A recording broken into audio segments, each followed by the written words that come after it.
Cassandra stood before the service entrance of the towering Gothic manor, a heavy suitcase in one hand and a shattered heart in the other.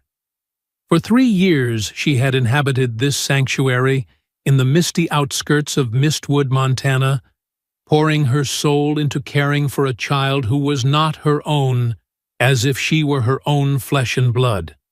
Now she was being cast out into the biting mountain air without a single word of explanation or a moment to say goodbye to the one person who mattered.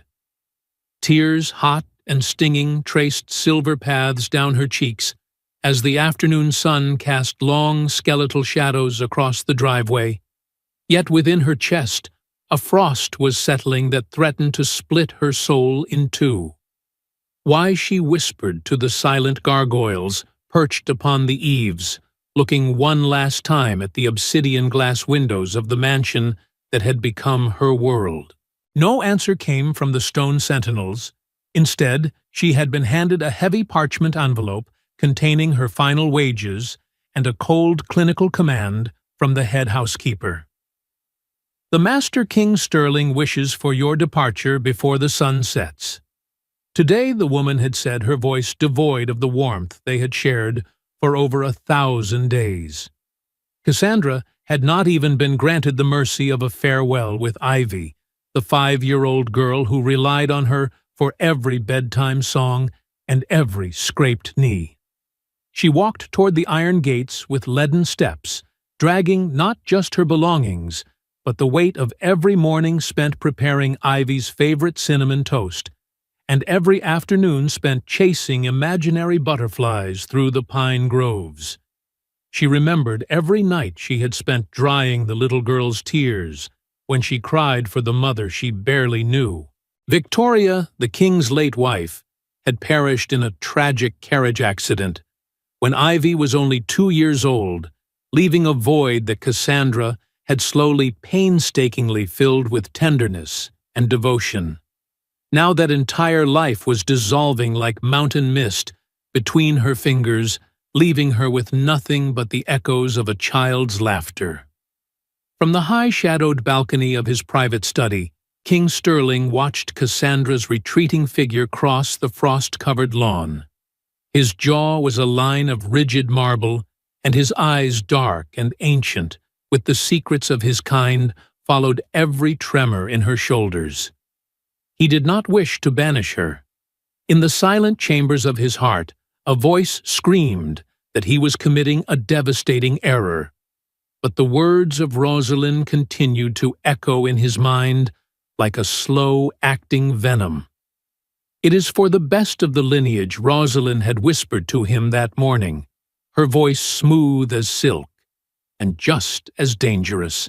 A child of the vampire king's blood requires a tutor of high standing and iron discipline, not a common village girl who fills her head with human whims. Besides, have you not seen the way Cassandra looks at you? It is an affront to your station. Sterling had frowned, for he had never noticed anything untoward in the young woman's gaze, seeing only the light of a genuine soul. But Rosalind had been a friend to his house for centuries, and her persistent seeds of doubt had found fertile ground in his weary, immortal mind.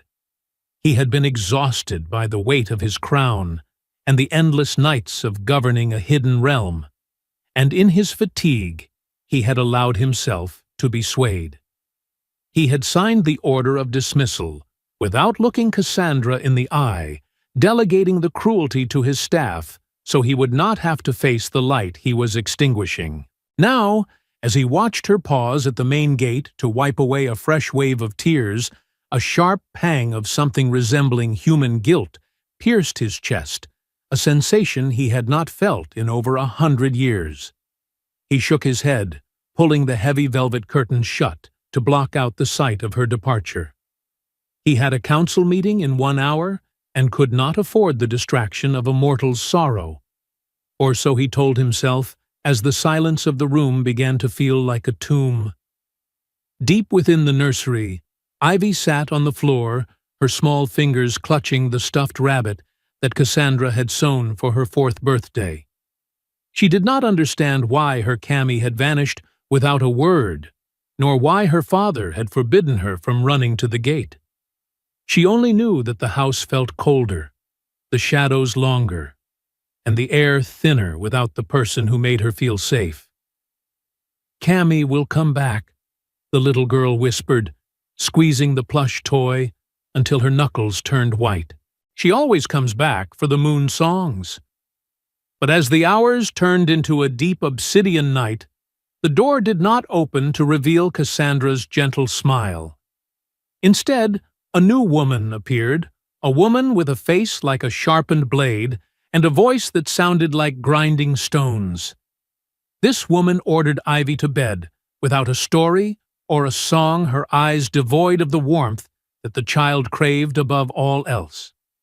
"Where is Cammy Ivy?" asked her large eyes, swimming with unshed tears that reflected the dim candlelight. "Your former nurse is no longer part of this household," the woman replied with a tone that brooked no further questioning. "I am in charge of your education now, and the first lesson is that tears are a sign of weakness. Now sleep." The little girl lay in the dark for hours, weeping into her pillow so the cold woman would not hear her. Each sob was a quiet plea for the only mother figure she had ever known. But the walls of the Mistwood Manor remained silent. The mountain wind howled through the eaves, sounding like a dirge for the love that had been discarded, and in the heart of the great vampire king a darkness began to grow that had nothing to do with the night. 2 weeks had passed since the gates had closed behind Cassandra, and King Sterling began to notice the subtle, terrifying changes in his daughter. Ivy no longer ran through the long echoing corridors of the manor. She no longer laughed in the hidden gardens where the blue lilies bloomed. She no longer asked to visit the village park on Sundays. She had become a silent shadow, a ghost of the vibrant child she once was, moving through the house with a listless gaze. She barely touched the exquisite meals prepared by the chefs, and her responses to his questions were nothing more than hollow monosyllables.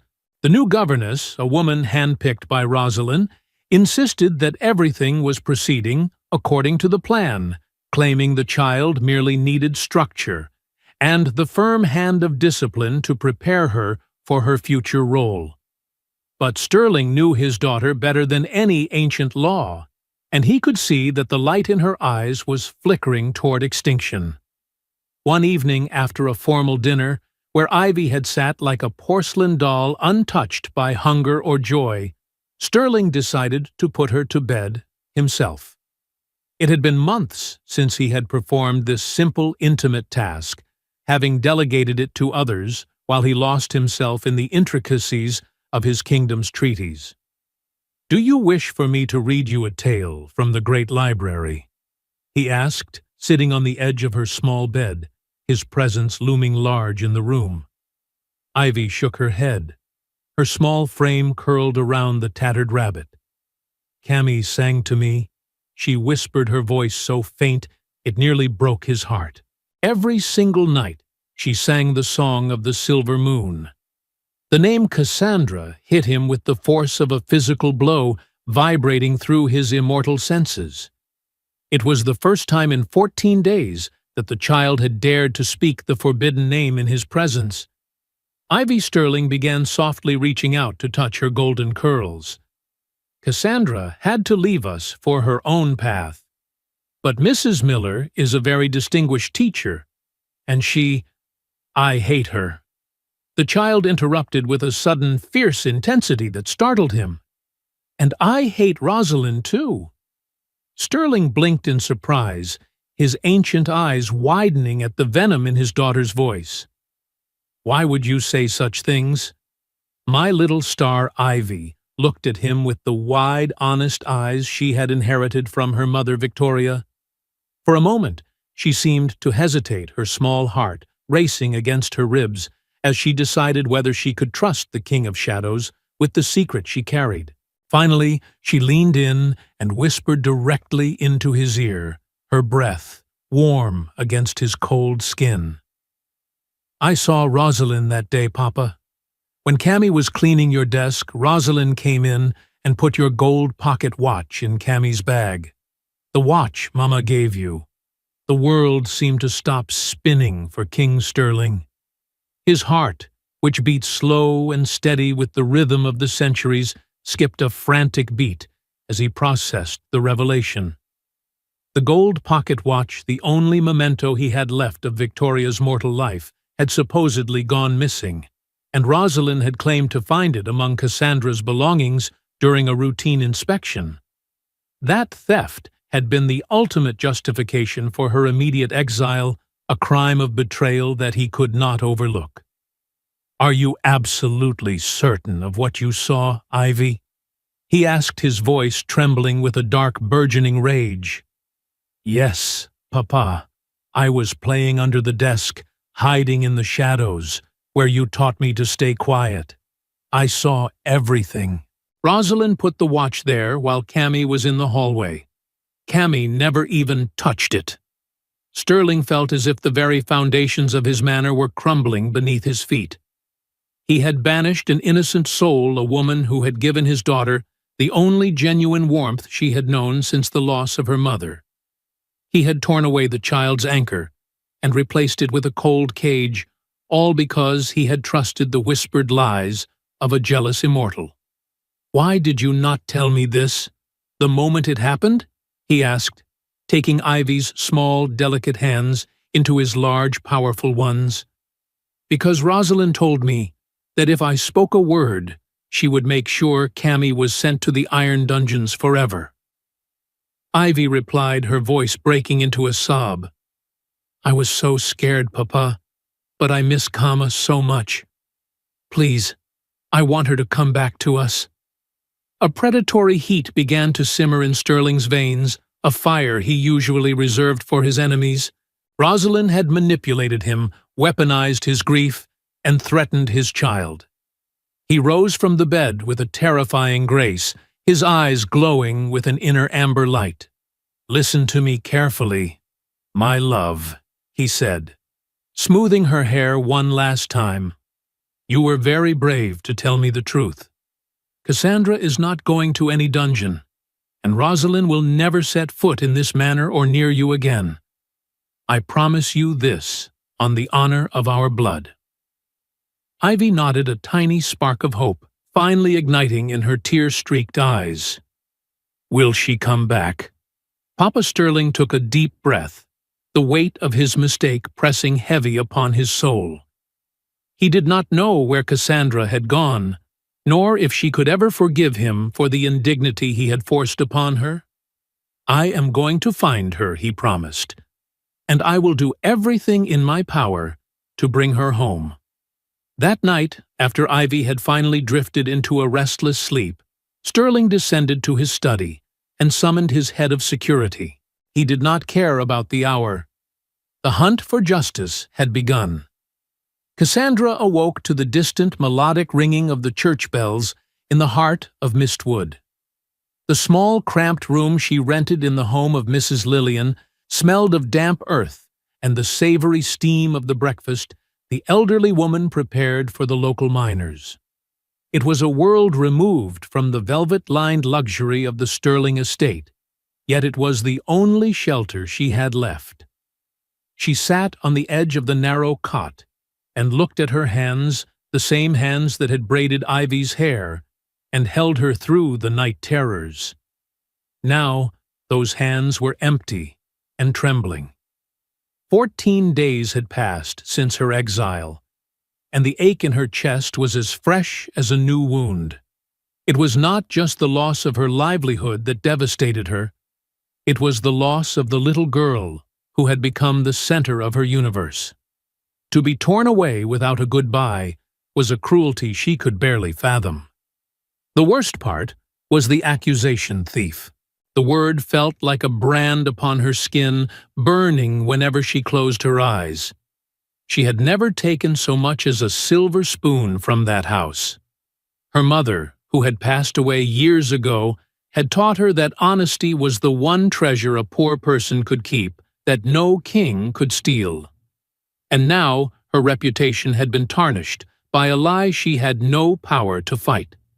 Cassandra stood and walked to the small, cracked wash basin in the corner.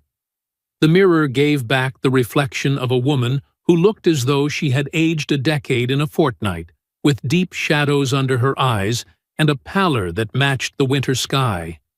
She needed to find work, for the small amount of gold they had given her would not last forever. But the thought of caring for another child felt like a betrayal of the one she had lost. That morning, while helping Mrs. Lillian carry baskets of bread to the market square, Cassandra tried to anchor herself in the present. The bustle of the town always provided a small distraction. The vibrant colors of the winter scarves, the smell of roasted nuts, and the calls of the vendors. She was arranging loaves of sourdough when a familiar voice made her heart stop. "Cassandra, is that truly you?" It was Lydia, one of the senior cooks from the Sterling Manor, a woman of 50 years with a heart as vast as the Montana plains. Cassandra whispered, a lump forming in her throat as the older woman pulled her into a fierce, rib-crushing hug. "Oh, my dear child, I have been looking for you everywhere. That viper Rosalind forbade any of us from speaking your name or seeking your whereabouts." Cassandra pulled back, her mind racing with 1,000 questions. "What is happening at the house?" "Lydia. How is Ivy?" Lydia's expression darkened instantly, a shadow of sorrow crossing her features. "The little one is not well, Cassandra. She does not eat, she does not play, and she has stopped speaking to everyone. She spends her days locked in her room clutching that rabbit you made for her. It breaks my heart to see her so diminished."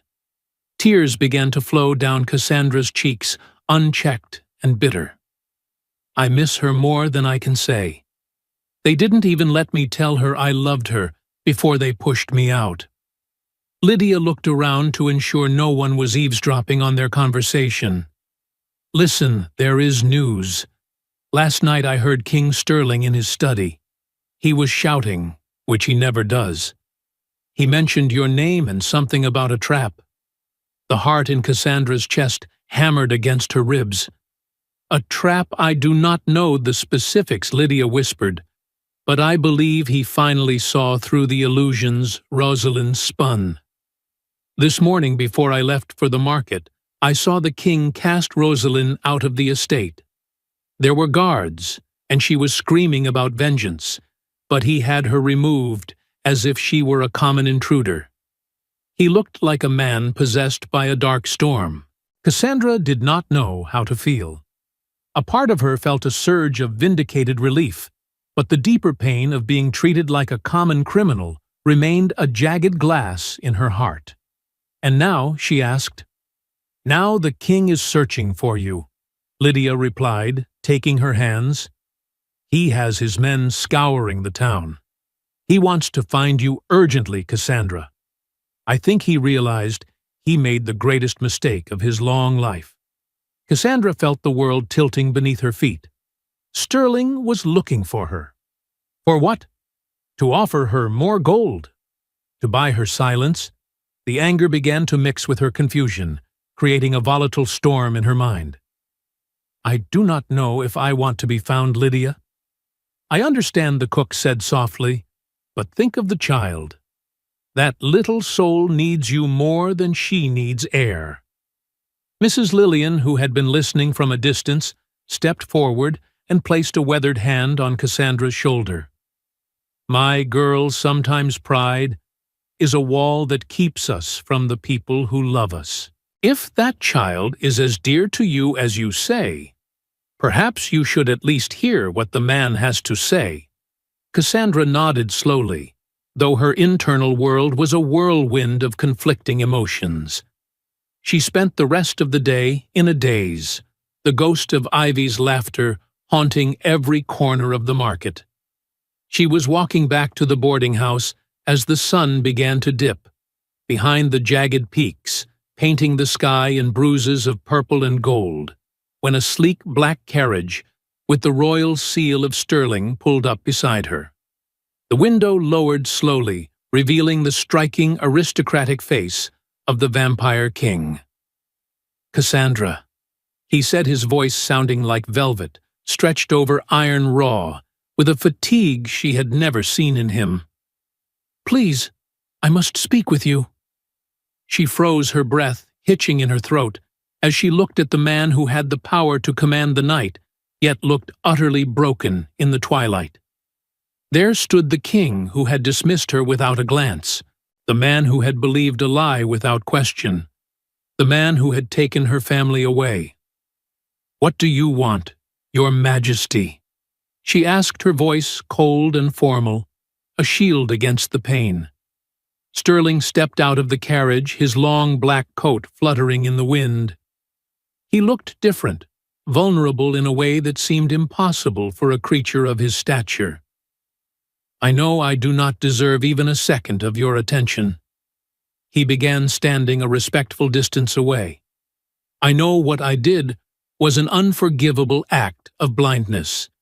But I know the truth now. I know what Rosalind did to frame you." "And does that change the last 14 days?" Cassandra asked, the fire of her resentment finally breaking through. "Does it erase the nights I spent feeling like a monster? Does it erase the fact that you threw me away like trash after 3 years of loyalty? Does it heal the heart of the child you left to rot in that cold nursery?" Stirling lowered his head, unable to meet her gaze. "No, it erases nothing. I have no excuse for my failure as a king or as a man."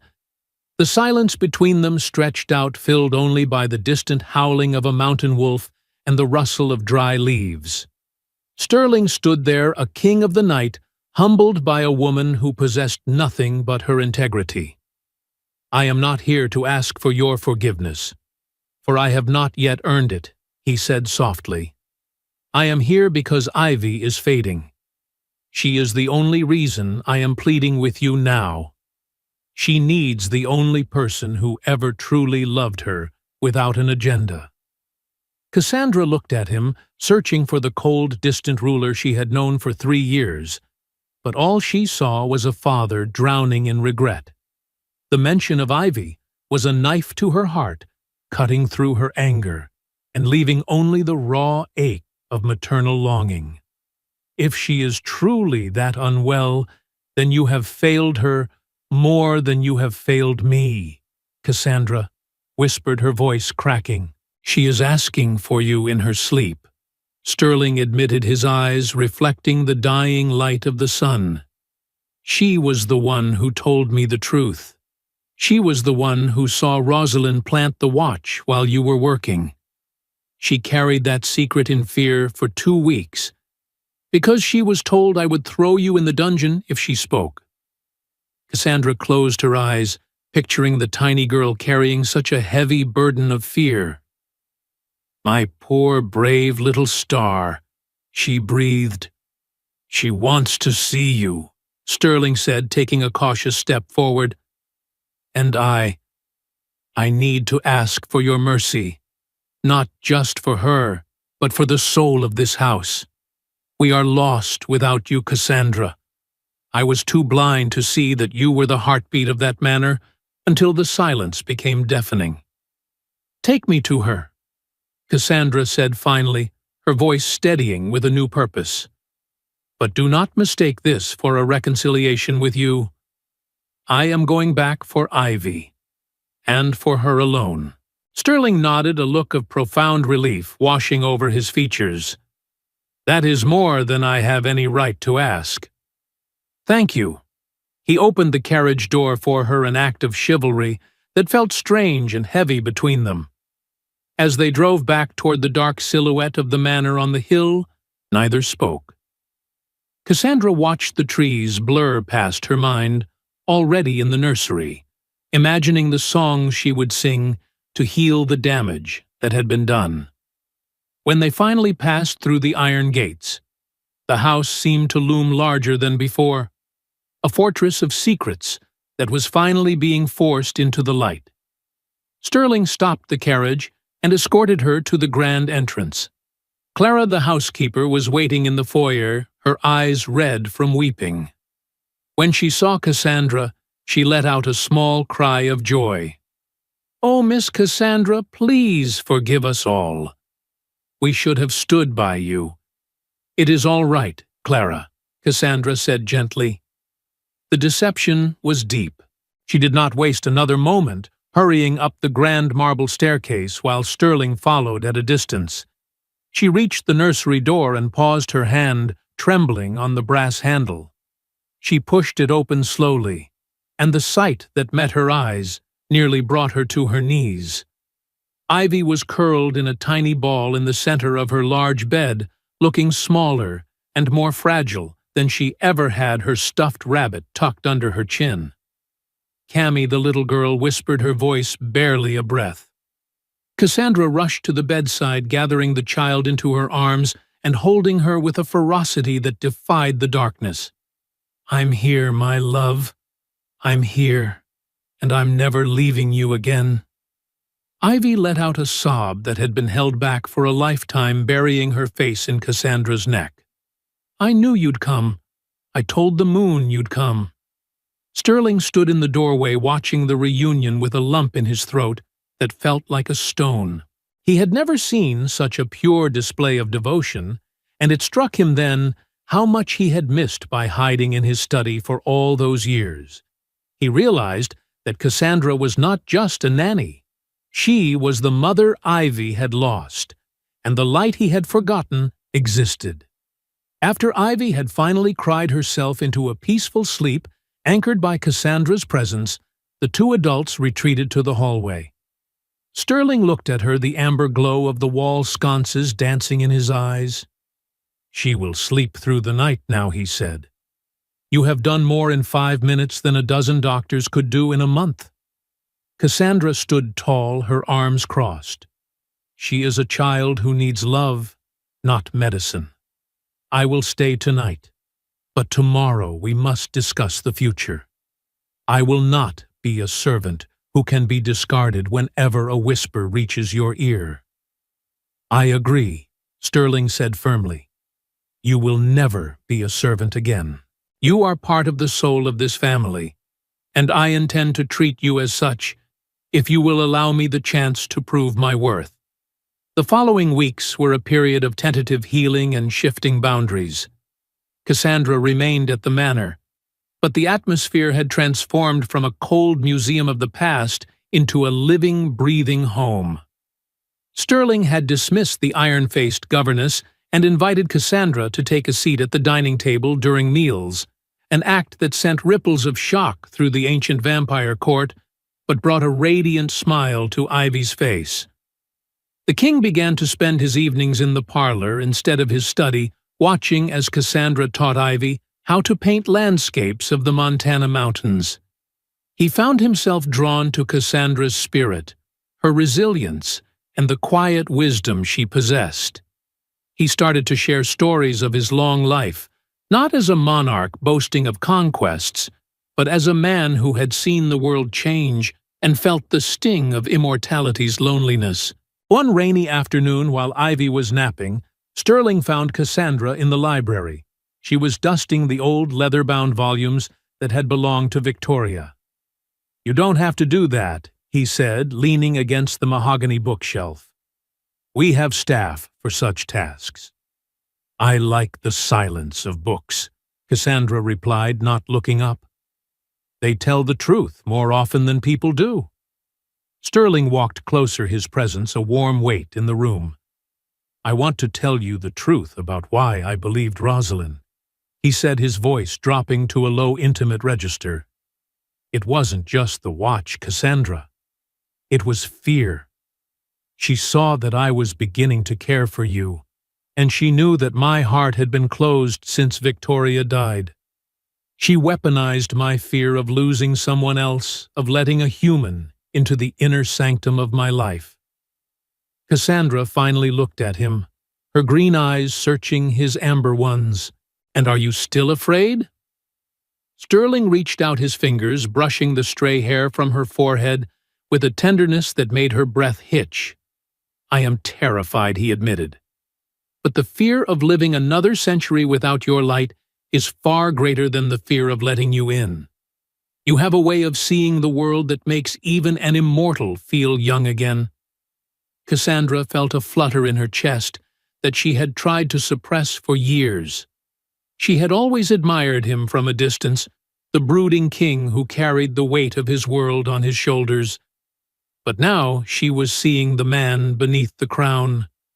"I am just a woman from the village Sterling. Our worlds are vast oceans apart. Oceans can be crossed."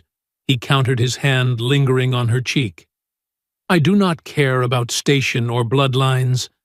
I care about the woman who saved my daughter's soul, and who is slowly, unknowingly saving mine as well." Cassandra leaned into his touch, the warmth of his skin surprising her. She had always thought of vampires as cold creatures of the night, but Sterling burned with a quiet, steady fire. "We must go slowly," she whispered. "There is still so much that needs to be repaired." "I have all the time in the world," he replied with a faint, hopeful smile.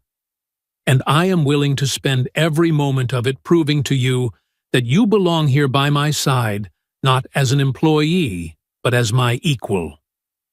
Their connection deepened through the winter, a romance built on shared quietude and the mutual adoration of a child.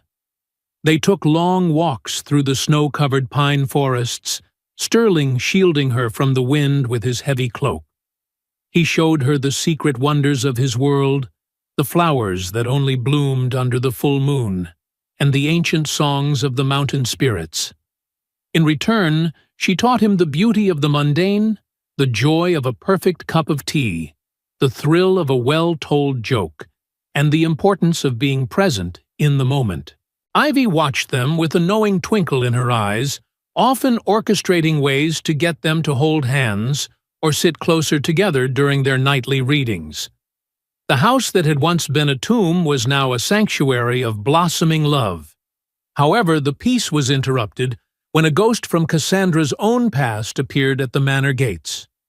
A man named Richard, weathered by years of hard labor and regret, arrived claiming to be the father who had abandoned Cassandra and her mother 16 years ago. He stood at the entrance, a tattered cap in his hands, his eyes reflecting a deep, hollow sorrow.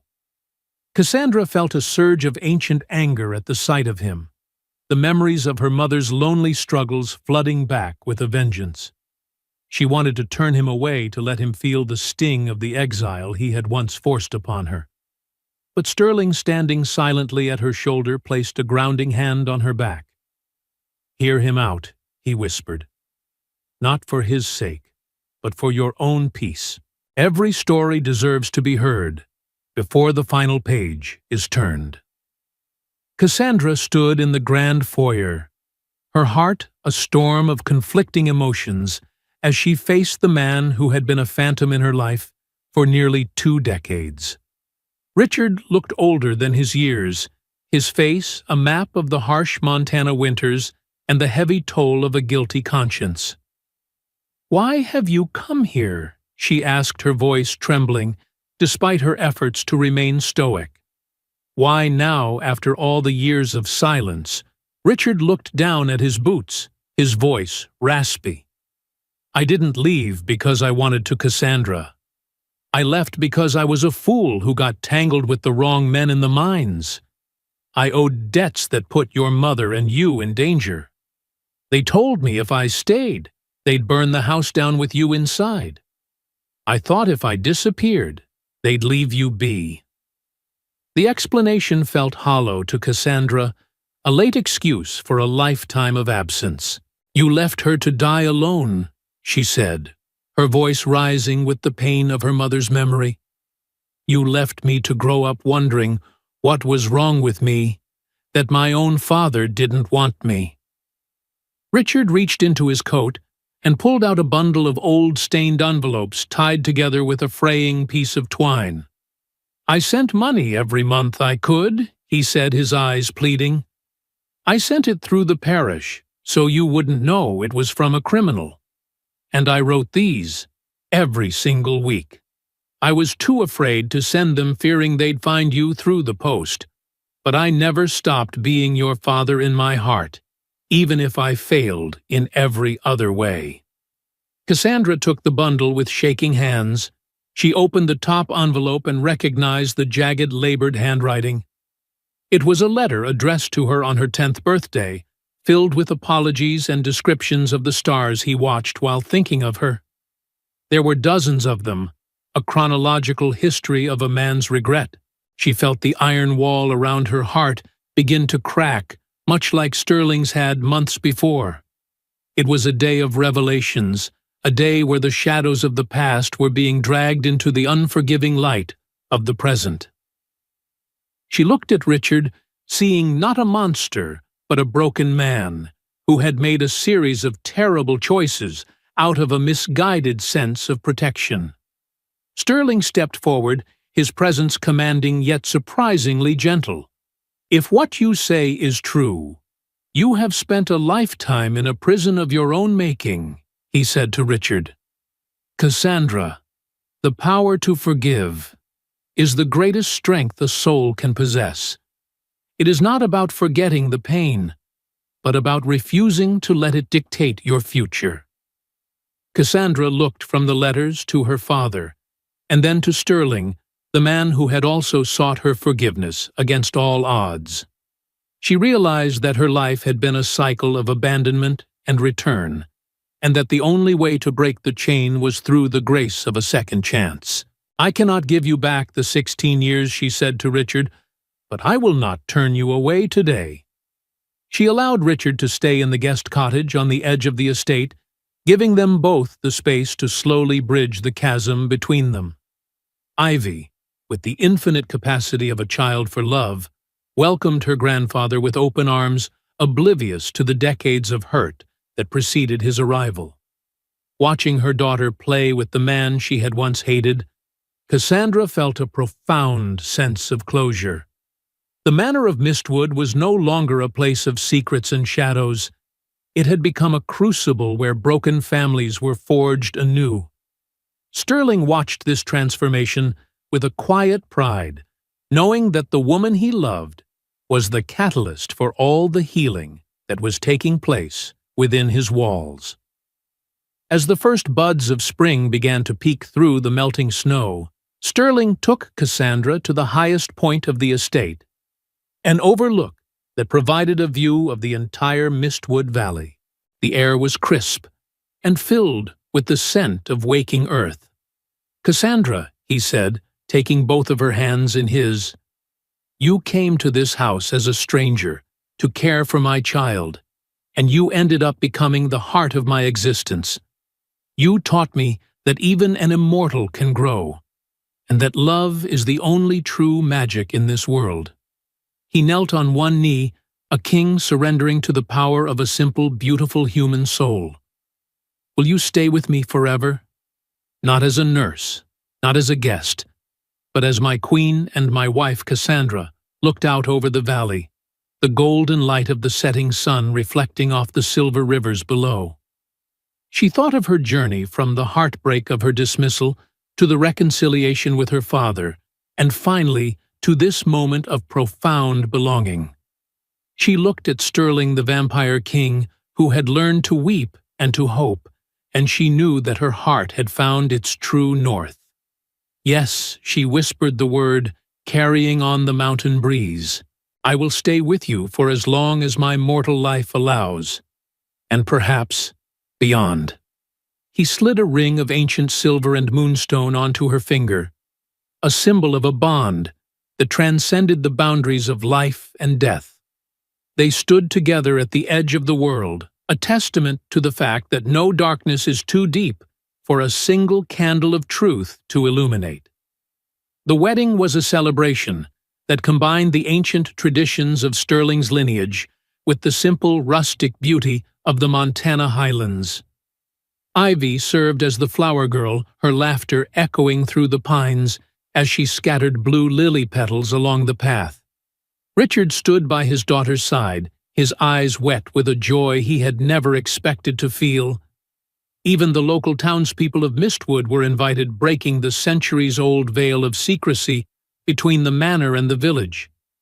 It was a day of unity, a day where the past was honored and the future was embraced with open arms. Sterling and Cassandra vowed to rule their hidden realm with compassion and transparency, ensuring that no more souls would be lost to the shadows of misunderstanding. As the years passed, the story of the Nanny and the Vampire King became a legend in Mistwood, a tale told to children to remind them that love sees through the thickest of veils. They raised Ivy to be a bridge between two worlds, a leader who possessed both the strength of her father's blood and the empathy of her mother's heart. Cassandra never lost her connection to her roots, often visiting the village to help those in need, bringing the resources of the manor to the people who had once been her only community. Sterling remained by her side, a devoted husband who found more joy in a quiet evening by the fire with his family than in all the centuries of power that had come before. In the twilight of her years, as Cassandra sat in the garden, surrounded by her grandchildren, she reflected on the long winding path that had led her to that moment. She realized that the most difficult trials of her life, the loss of her mother, the abandonment by her father, and the betrayal at the manor had all been necessary steps toward the profound happiness she now possessed. Each scar was a testament to her survival, and each memory was a thread in the rich tapestry of a life well lived. She looked at the gold pocket watch that Sterling had gifted back to her, the same one that had once been the instrument of her exile, and she smiled at the irony of fate. What was once a symbol of theft was now a reminder that time, though fleeting for humans and endless for vampires, is the most precious gift we have. The legacy of their love was not found in the grand monuments or the ancient laws, but in the simple humanistic truth that every person deserves to be seen for who they truly are. It was a lesson in the power of the human spirit, to endure, to forgive, and to flourish, even in the coldest of environments. As the stars began to twinkle over the Montana peaks, Cassandra felt a deep sense of peace, knowing that she had left the world a little brighter than she found it. She had taught a king how to be a father how to be a man and a child, how to be a beacon of hope. And in the end, that was the most royal achievement of all, a victory of the heart that would echo through the mists of time for generations to come. The journey of Cassandra and Sterling serves as a timeless testament to the profound complexity of the human and inhuman condition, illustrating that the greatest divide between two souls is never distant status or even nature, but the absence of communication and the presence of fear.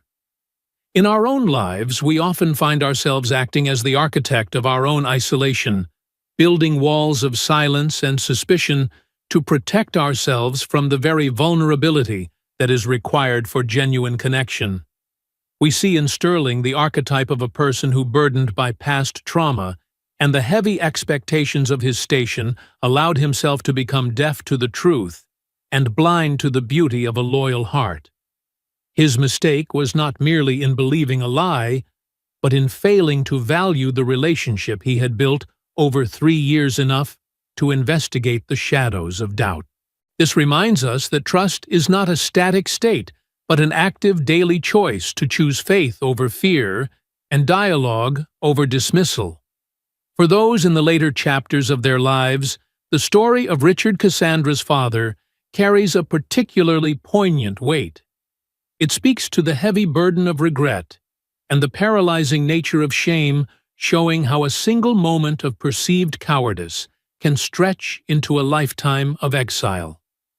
Yet it also offers the healing balm of redemption, suggesting that it is never too truly late to seek atonement, provided one is willing to approach the hurt with honesty and humility. Forgiveness, as Cassandra discovered, is not an act of condoning the past, but a revolutionary act of self-liberation. By forgiving her father and Sterling, she did not erase the pain they caused. Rather, she refused to let that pain define her capacity for future joy. She learned that holding on to resentment is like drinking poison and expecting the other person to perish. It is a weight that serves no purpose other than to anchor us to the very memories we wish to escape. Furthermore, the relationship between Cassandra and Ivy highlights the transformative power of chosen family. It reminds us that the bonds of the heart can be every bit as sacred and binding as the bonds of blood. In a world that often prioritizes biological lineage, the unconditional love Cassandra poured into a child who was not her own serves as a beautiful example of the nurturing spirit that sustains humanity. This story encourages us to look beyond the superficial labels of our roles, whether we are employers, employees, parents, or children, and to recognize the shared humanity that lies beneath. It challenges us to be the light in someone else's darkness, just as Cassandra was for the Sterling Manor, and to remember that the smallest acts of kindness and the simplest songs of comfort can be the catalysts for the most miraculous of healings. Ultimately, the most enduring lesson is that life is a series of second chances, often disguised as endings. Cassandra's dismissal appeared to be the end of her world, yet it was the necessary catalyst for the exposure of Rosalind's deceit, the reclamation of Sterling's heart, and the eventual restoration of her own family. It teaches us to have patience with the unfolding of our own narratives, trusting that even the most jagged pieces of our history can be smoothed into a mosaic of grace. As we navigate our own mists and mountains, may we carry the courage to speak our truth, the strength to forgive the unforgivable, and the wisdom to know that love in all its mysterious and romantic forms is the only crown worth wearing and the only kingdom worth defending.